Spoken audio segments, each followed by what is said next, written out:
I realise that I'm going into Crete quite a lot. I didn't warm up today, so I'm just very like vocally kind of chill and not supporting at all. Hello everyone and welcome back to my YouTube channel. Today I'm going to be talking about the roadmap that was recently announced about a week ago at the time I'm filming this. I'm going to be talking about the implications for the theatre community, the way I see it. I'm going to be reacting to some of the things that have already been said in the theatre community and basically just sharing my thoughts. I think it's important for us to, you know, have an open dialogue about there's geese. Thanks geese for ruining my take. Love it. I think it's really important for us to have an open dialogue about this. I think the more we talk about the potential issues and the good things, the more that we can actually plan for reopening the industry when it's safe to. So yeah, hope you enjoy this video and you find it interesting. Before we get started, show of the week is Floyd Collins, a show about a man trapped in a dark hole that he cannot escape. I think we all know what that feels like, so I'll put a link in the description below for you to listen to the cast recording and check it out. So in case you don't know what the roadmap is, maybe you're not in the UK or you've just been living under a rock, the roadmap is essentially 4 steps with provisional dates that slowly de-escalate the level of lockdown that we are in. For theatre, the 3 steps that are most noteworthy are steps 2, 3 and 4. So step 2, which doesn't mention theatre or live performance specifically, is when retail, as in unessential retail, hairdressers, spas, etc., and outdoor attractions like zoos can reopen. Step 3 is when, among other things, the government has said that theatre can reopen with limitations, and step 4 is when theatres theoretically can reopen with no restrictions. And the provisional dates for steps 3 and 4 are the 17th of May and the 21st of June respectively. Overall, I personally think that this roadmap is very cautious, and for me that's not a bad thing. I think in the past the government has been maybe a little bit too hasty in wanting to get back to normal and open everything back up, which is why we've had instances of going in and out of lockdowns, which hasn't been good for anyone because no one can really plan or recover from anything. So I hope this caution carries on throughout the process of this roadmap and that the government does what they say they're going to do and listen to the science and move the dates accordingly, even if it makes some people upset, especially because the first step on this roadmap, which I haven't mentioned, is schools reopening. By the time this goes up, schools will have reopened, and that is going to raise the R number. So I hope that the government is going to look at the data, and if they need to push back step 2, they will, but we won't know that until it happens. The first question that immediately came to my mind with the whole roadmap is, can socially distanced outdoor theatre open in step 2? The research has shown that being outdoors is far, far safer than being indoors when gathering.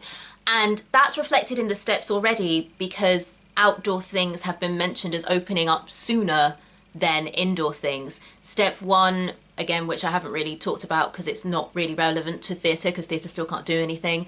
But step 1 is being able to go out and meet one person outside, being able to go for walks and do recreational things outside. It doesn't make sense to me that theatre at all is only mentioned in step 3 when there is outdoor theatre that could happen safely potentially earlier on with socially distanced audiences. If the government was clear about when outdoor theatre can open and allows outdoor theatre to open earlier than indoor theatre, it would mean that theatres that are usually brick and mortar buildings, if they're able to, could try and program work for outdoor spaces and start that recovery a little bit sooner than they would otherwise be able to.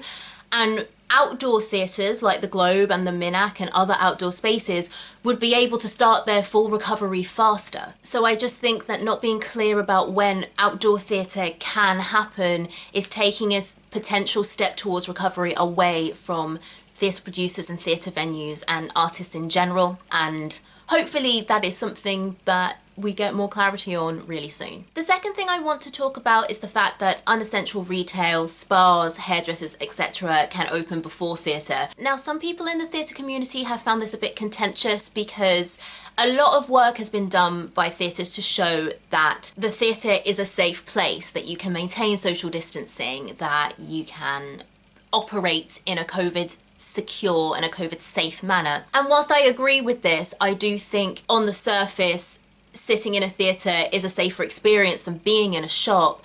I do think there are some other things that people may not have considered. Firstly, and the main thing, is that you're in a theatre for longer. The research has shown that if you're indoors, even if you're socially distanced and you're wearing a mask, if you're indoors for more than an hour, those things don't matter without ventilation. And the ventilation has to be to a level where you're basically outside, which, I mean, I can't speak for every theatre under the sun, but I definitely know West End theatres, for example, that's not what they're equipped to do. You can't have that level of ventilation in the auditorium. I also suspect if you were going to have that kind of ventilation in the auditorium, the noise would be so great that, you know, you wouldn't be able to hear what's happening on stage. You could get away with that probably in a cinema because you have, you know, surround sound and massive sound systems, so you can make what's happening in the film, the sound, carry over any kind of ventilation or air conditioning or whatever. In a theatre, you can't do that as much. Whereas in a shop, you know, you're not in there for 2 hours. You're in there for however long it takes you to do your shopping, and if you want to do a quick in and out, you can. I think there are ways that theatres can get around this if they programme short shows under an hour with gaps in between to get airflow through the auditorium.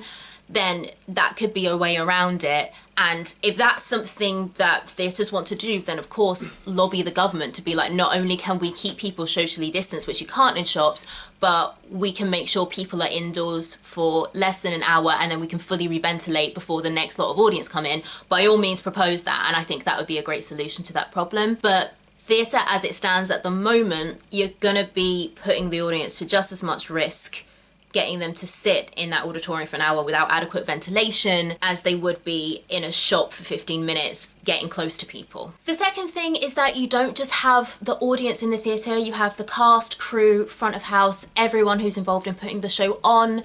And oftentimes they're going to be in very, very close quarters. Actors can't wear masks on stage, so they're going to be in close quarters with other cast members or backstage staff without any kind of protection. I feel like a lot of the discussion around the safety in theatres has been focused on the audience rather than the cast, crew, creatives and front of house staff. And I don't think that they should be forgotten in this. And thirdly, and I've touched on this before, with shops, the person going into the shop, the audience, or well, it's be the customer, wouldn't it? The customer has control over when they go. If you go to the shops and it's rammed, you can choose to go at a quieter time when it's not going to be as busy. You can choose to go really early in the morning. You can choose to go late at night. You can choose to only pop in and get the essential things you need. You can choose to browse. People have more choice over their safety. With a theatre or a live event, you've booked a ticket for a specific time. You have to go at that specific time. And it is up to the venue to keep people safe. Basically, in a shop, you can go at different times when it's safer, because there are less people. With a show, you can't do that. Let's get on to steps 3 and 4. So that's when we know that theatre and live performance in some capacity can start to happen. Some people have said that this roadmap is more of a roadmap out of lockdown rather than a roadmap to theatres reopening. And I agree. However, I don't think we can really blame the government for doing that. This roadmap is for the whole economy. It's on a macro scale. It's not just for theatre, it's for all industry sectors. It's for all people in our society, you know, the charity sector, the retail sector, aviation, although aviation is pretty much stuffed, let's be honest. I think it's unfair to have expected this roadmap to give theatre specifically a step-by-step, this is how it's going to work. I do hope that that clarity comes soon, now that we know what the basic outline of the plan is.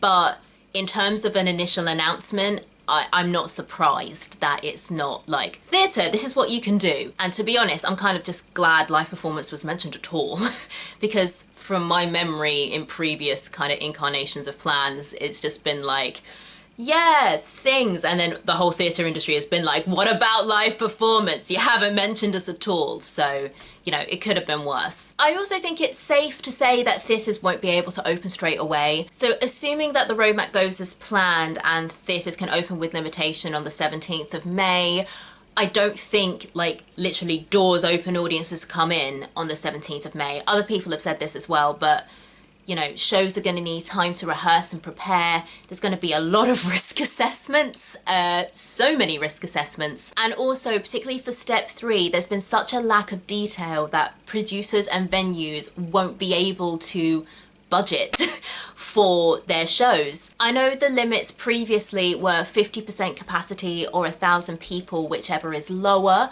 but that hasn't been confirmed that those are going to be the limitations for step 3 as well. So you can't budget for a show, especially if you're planning on trying to make a profit, when you don't know what your maximum capacity is allowed to be. So that's something that we need to know ASAP as a theatre industry, I think. There's been calls for continued assistance to kind of bridge that gap between when theatres are allowed to open and when theatres actually can open. People have called for grants instead of loans. I agree with that. I think that, you know, no one's been able to make any money for coming up to a year now. Loads of people will have made losses in refunding tickets. So I do think it is not feasible to expect theatre to be given an interest loan and be like, you got to pay it back in 2 years. It's like, nah, that ain't gonna happen. However, I don't know how willing the government is going to be to just give us money. I hope that they will.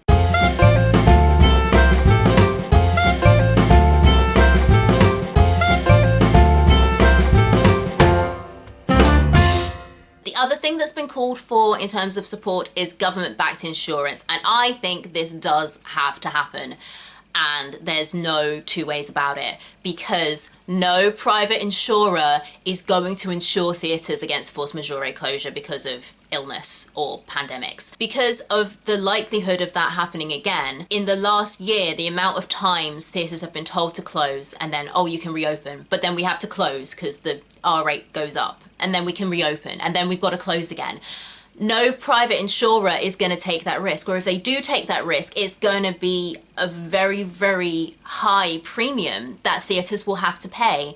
And unless you are a massive theatre with loads of money, which to be honest, I think even the massive theatres are like, we're running out of money, they're just not going to be able to pay it. So I definitely think a government-backed insurance scheme or policy against force majeure closure in this instance is going to be needed. I'm pretty sure the people who like lobby and do that kind of stuff are lobbying for that, and I hope that that is something that comes into effect to help protect theatres once they start to reopen. I also want to highlight the study being done by the Arcola and the Imperial College of London.